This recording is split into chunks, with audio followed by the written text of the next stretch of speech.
Hello friends, स्वागत है आप सभी का the civil point institute Indore में। आशा करता हूँ आप सब बहुत अच्छे होंगे। गुजरात पब्लिक सर्विस कमीशन की तरफ से आप सभी के लिए बहुत शानदार वैकेंसीज निकाली गई हैं। ठीक है, आज हम उन्हीं के बारे में इस वीडियो के अंदर बात करने वाले हैं। आप जानते हैं जीपीएससी की तरफ से असिस्टेंट इन्वायरमेंटल इंजीनियर और असिस्टेंट इंजीनियर की काफी सारी भर्तियां आई है। आई होप आप सबने इनके बारे में देख रखा होगा। इसकी फॉर्म फिलिंग भी अब समाप्त होने वाली है। ठीक है, फॉर्म फिलिंग इसकी जो स्टार्ट हुई थी, अगर आप यहाँ पे देखेंगे तो 14 नवंबर से स्टार्ट हुई थी और इसकी जो लास्ट डेट है फॉर्म फिलअप की 30 नवंबर है। मतलब कल इसकी आखिरी डेट है फॉर्म फिलअप की। तो जो भी एस्पिरेंट इस एग्जाम के अंदर एलिजिबल हैं, जो भी इस एग्जाम की तैयारी कर रहे हैं, वो जाकर के पहले तो सबसे पहले अपना जाके फॉर्म फिलअप कर दीजिए। कल इसकी आखिरी डेट है, जो सबसे ज्यादा आप सभी के लिए इंपॉर्टेंट है। अब जो भी एस्पिरेंट, चाहे वो असिस्टेंट इंजीनियर के लिए जीपीएससी ए के लिए तैयारी कर रहे हो, ठीक है, या जीपीएससी ए डबल ई की तैयारी कर रहे हो, ठीक है, GPSC assistant environmental engineer A double E इसकी तैयारी कर रहे हो, उनके लिए हमारा एक डेडिकेटेड व्हाट्सएप ग्रुप बनाया गया है, जो इसका लिंक इस वीडियो के कमेंट बॉक्स में और डिस्क्रिप्शन पर मिल जाएगा। उसे ज्वाइन कर लीजिएगा, ताकि आगे आने वाले समय में हम ए डबल ई के लिए भी शानदार कंटेंट लेकर आएंगे और ए के लिए भी प्रयास कर रहे हैं कि आपके लिए डेडिकेटेड कंटेंट और इंपॉर्टेंट अपडेट, स्टडी मटेरियल वगैरह, आपको जो भी इंपॉर्टेंट जानकारी होगी उस व्हाट्सएप ग्रुप पे आपको मिलती रहेगी। ठीक है, तो आप लोग उसे जरूर ज्वाइन कर लीजिएगा। इस वीडियो के जस्ट नीचे आपको इसका लिंक मिल जाएगा। अब चलते हैं, थोड़ा सा इसके बारे में बात करते हैं। आई होप आप सबने इसके बारे में देख रखा होगा। लगभग 500 पोस्ट के आसपास निकली हुई है। सारे नोटिफिकेशन मैंने ओपन कर रखे हैं। जो सबसे ज्यादा इंपॉर्टेंट बात है कि कल इसका लास्ट डेट है फॉर्म फिलअप का। आप जिस भी वैकेंसी के अंदर एलिजिबल है, आप जाकर के उसका जो है तो फॉर्म फिलअप जरूर कर दीजिए। कल इसकी आखिरी डेट है। ठीक है, ये मैंने एक फॉर्म आपके लिए ओपन कर रखा है। यहाँ पास इसमें दो प्रकार की वैकेंसीज आपको दिख रही है। सबसे पहले आपका असिस्टेंट इन्वायरमेंटल इंजीनियर ग्रेड 2 या क्लास 2 बोलो। ठीक है, इन्होंने इसकी डेट भी दे रखी है। जो इसका प्रिलिमिनरी टेस्ट होगा वो मई 2025 के अंदर होगा। मतलब जो भी एस्पिरेंट इसकी तैयारी करेंगे उनके पास अभी सफिशियंट टाइम है। ठीक है, अभी आपका लगभग नवंबर चल रहा है, मतलब आपके पास 5 से 6 महीने का समय है। ठीक है, इसके बाद जो इसका रिजल्ट आएगा वो अगस्त 2025 के अंदर रिजल्ट आ जाएगा, जो ये टेस्ट होने वाला मई के अंदर। और जो इसका इंटरव्यू होना है ये जनवरी 2026 के अंदर होना है। ठीक है, एक और वैकेंसी असिस्टेंट लॉ ऑफिसर की है।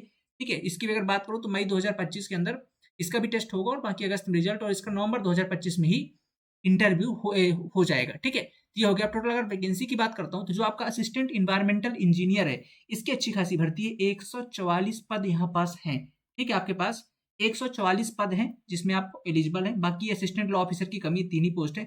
ये बहुत ज्यादा बड़ी भर्ती है। 144 पद इसके अंदर आए हुए हैं। इसमें कैटेगरी वाइज आप देख सकते हैं, अनरिजर्व्ड की 62 है, बाकी ईडब्ल्यूएस की 13 है, एससी बीसी की 33 है, बाकी एससी की एसटी की, और बाकी आप यहाँ पास देख सकते हैं अलग अलग कैटेगरी की 22 इस तरीके की वैकेंसीज यहाँ पास दी हुई है। ठीक है, और अगर बात करूं मैं आगे थोड़ा सा कि क्या क्या इसके लिए आपको क्वालिफिकेशन चाहिए, थोड़ा सा मैं इसको क्वालिफिकेशन बता देता हूँ आपको। बाकी आप आई होप आप सबने इसके लिए देख रखा होगा। अगर फॉर्म फिलअप आप कर रहे हैं या करने वाले हैं या गुजरात से बिलोंग करते हैं, निश्चित तौर पर इसके लिए आपने देखा होगा। बाकी एक सवाल होगा कि क्या सर इसके लिए अदर स्टेट के एस्पिरेंट एलिजिबल हैं? तो मेरे हिसाब से अदर स्टेट के एस्पिरेंट एलिजिबल तो है, आप फॉर्म तो भर सकते हैं, बट आप लोग के लिए एग्जाम बहुत टफ होगा। ये लोकल जो गुजरात के एस्पिरेंट उनके लिए सबसे बेस्ट होने जा रहा है। ठीक है, तो यहाँ पास अगर बात करते हैं एजुकेशनल क्वालिफिकेशन की, जो इन्वायरमेंटल वाला है, ठीक है, असिस्टेंट इन्वायरमेंटल इंजीनियर के लिए यहाँ पे अगर बात करूँ तो बैचलर डिग्री इन इंजीनियरिंग। ठीक है, आपके पास इंजीनियरिंग में डिग्री होनी चाहिए।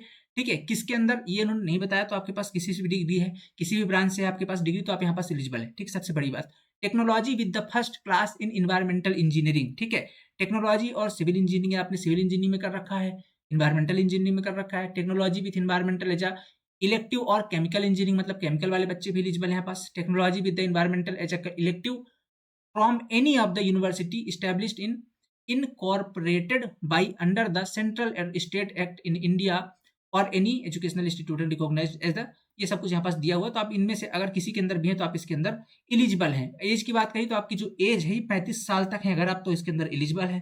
ठीक है, पे स्केल भी इन्होंने दे रखा है, 44,900 से लेकर के 1,42,000 तक ये इसका ग्रेड पे है। ठीक है, और ये लॉ ऑफिसर के बारे में यहाँ पास इन्हें बता रखा है। तो हम तो बात करेंगे यहाँ पास असिस्टेंट इन्वायरमेंटल इंजीनियर के बारे में। तो आपने यहाँ पास देख रखा है, आपने अगर बैचलर डिग्री कर रखी है सिविल से, केमिकल से, तो आप इसके अंदर एलिजिबल, आराम से इसके अंदर आप फॉर्म फिलअप कर सकते हैं। एग्जाम पैटर्न की बात करूँ तो यहाँ पास देखिए एक सिंगल एग्जाम होना है जनरली। यहाँ पास अगर देखें, selected appointed post conducting preliminary test and interview, दो प्रोसेस है। पहला तो आपका प्रिलिमिनरी टेस्ट होना है, जिसके बारे में जो मई के अंदर आपका शेड्यूल्ड है, प्रिलिमिनरी टेस्ट है। दूसरा फिर आपका इंटरव्यू जो जनवरी 2026 के अंदर होना है। ठीक है, ये आपके दो स्टेप के अंदर सिलेक्शन होने। If candidate gets less than 15 marks then preliminary test. ठीक है, तो कुल मिलाकर के आपको जो मेरिट आपकी बनने वाली है, ठीक है, वो आपकी बनने वाली है प्रिलिमिनरी टेस्ट से और इंटरव्यू को मिला करके।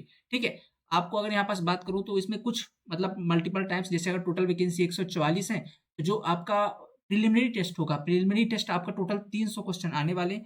प्रिलिमिनरी टेस्ट के अंदर जो 200 क्वेश्चन होंगे ये आपके इन्वायरमेंट वाले पोर्शन होंगे जिसके सिलेबस की हम अभी बात करेंगे, और 100 क्वेश्चन आपका ये नॉन टेक्निकल होगा जो गुजरात बेस्ड और कुछ जनरल पोर्शन होगा। ठीक है, ये 300 नंबर का पेपर है, इसी से आपकी जो है तो मेरिट बनने वाली है जो आप क्वालिफाई करेंगे इंटरव्यू के लिए। फिर इंटरव्यू में जो क्वालिफाई करेंगे वो फाइनल सिलेक्शन लेने वाले हैं। ये सिंपल सा आपका प्रोसेस रहने वाला है सर एग्जाम का।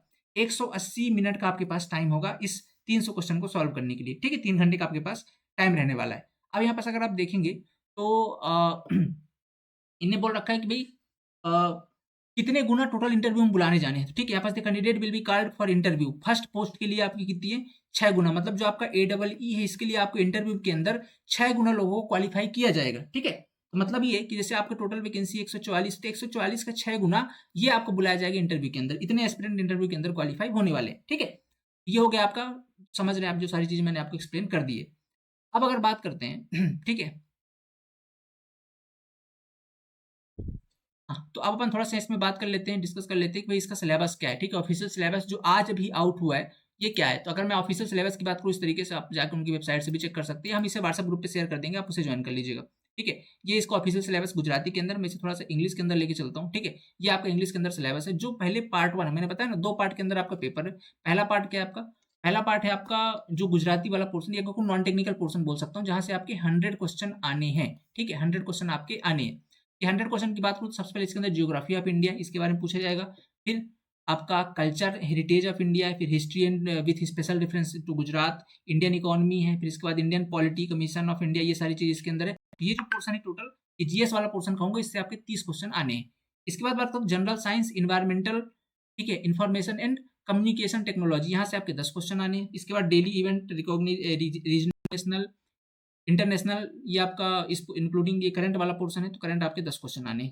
ये तो 50 वाला यही पोर्शन हो गया। इसके बाद जो आपका जनरल मेंटल एबिलिटी है, पूरा का आपका रीजनिंग वाला पोर्शन है। ठीक है, रीजनिंग प्लस मैथमेटिक्स कह सकता हूँ इसे, जो जनरल मैथ अपन पढ़ते हैं कंपटीशन के लिए। यहाँ से आपके 30 क्वेश्चन आपको देखने को मिलेंगे। आप सिलेबस इसमें देख सकते हैं, सारा सिलेबस वही जो आपको मैथ और रीजनिंग मिला करके पढ़ते हैं अपन। ठीक है, इसके बाद बात करता हूँ तो जो लास्ट में 10 नंबर का पोर्शन होगा ये गुजराती ग्रामर है। ठीक है, 10 क्वेश्चन आपका गुजराती ग्रामर का है, और जो आपका 10 क्वेश्चन होगा ये इंग्लिश ग्रामर का होगा। ठीक है, इंग्लिश ग्रामर का होगा। अब देखिए, अब इसमें बोले कि जो अदर स्टेट के एस्पिरेंट भर तो सकते हैं फॉर्म पर, जो 100 नंबर का पेपर है ना, जो आपको दिखाई दे रहा है यहाँ पास, ये 100 नंबर का पेपर जो है तो ये 100% आपका किसके अंदर आना है, गुजराती के अंदर आना है।